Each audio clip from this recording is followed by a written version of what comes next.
Well, I didn't think I'd find anything. I just thought, oh, I'll just check because, you know, it's kind of a good thing to do every month anyway. And then when I felt something, I did freak out because, A, I'd never felt that before.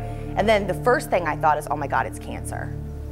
That's the first thing I thought, but that's what you think because I'm not a hypochondriac, but I also, you know, okay, so maybe I do kind of, you know, wonder if the worst is, I always think the worst is going to happen, really is what I do. So maybe I am a little bit of a hypochondriac. I guess I am, right? Doctors will turn around and they throw out all these big words. Okay, I'm sorry, I don't understand all these words. So it's nice when you have somebody that can just sit and talk to you and explain, okay, this is what this means. And they have sent me out booklets with like a dictionary, which has been wonderful because that way at least I can look and see, well, what was this word supposed to mean?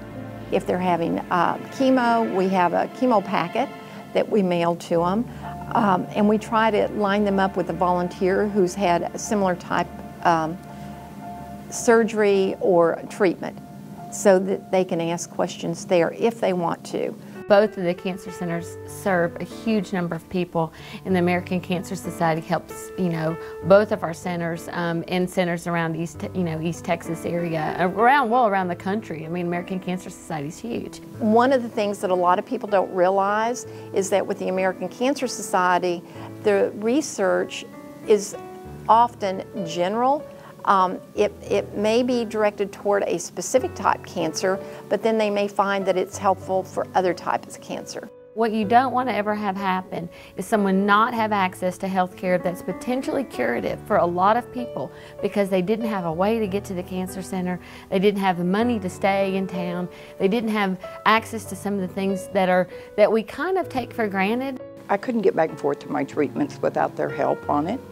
They have done the makeovers, which was great because it was my birthday. I show up to the American Cancer Society not feeling very pretty, especially on Valentine's Day, you know, the day of love where you're supposed to feel gorgeous and your significant other is supposed to wine and dine you, you know, and you want to feel good about yourself. It was the perfect day for that. I walk in there and there's all these women that have all different types of cancer and they're all losing their hair or have lost their hair like I did. And so we all came in plain-faced and we all left looking like divas. It was fantastic. You know, you wind up losing your hair, you lose your eyebrows, and you just feel like why am I bothering? It's just nothing there.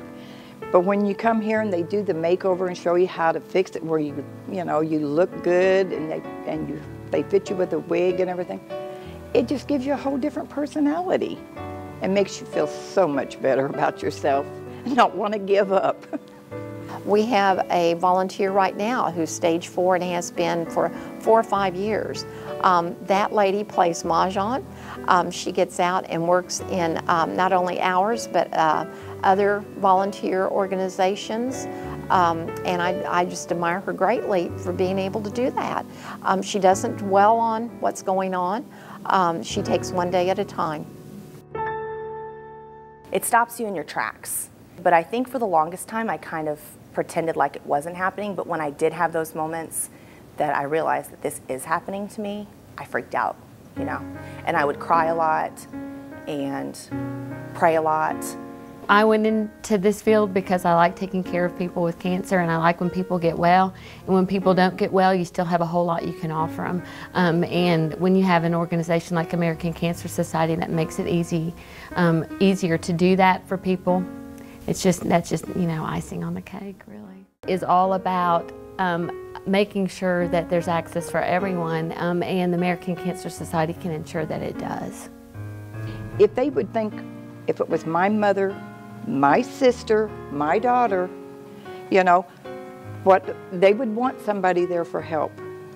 And having the American Cancer Society is a wonderful organization, and more people should get involved and help. Because there's a lot of us that don't know about it, and we don't know who to go for help. Till somebody, you know, somebody from like the American Cancer Society walks into your life during a treatment and turns it around.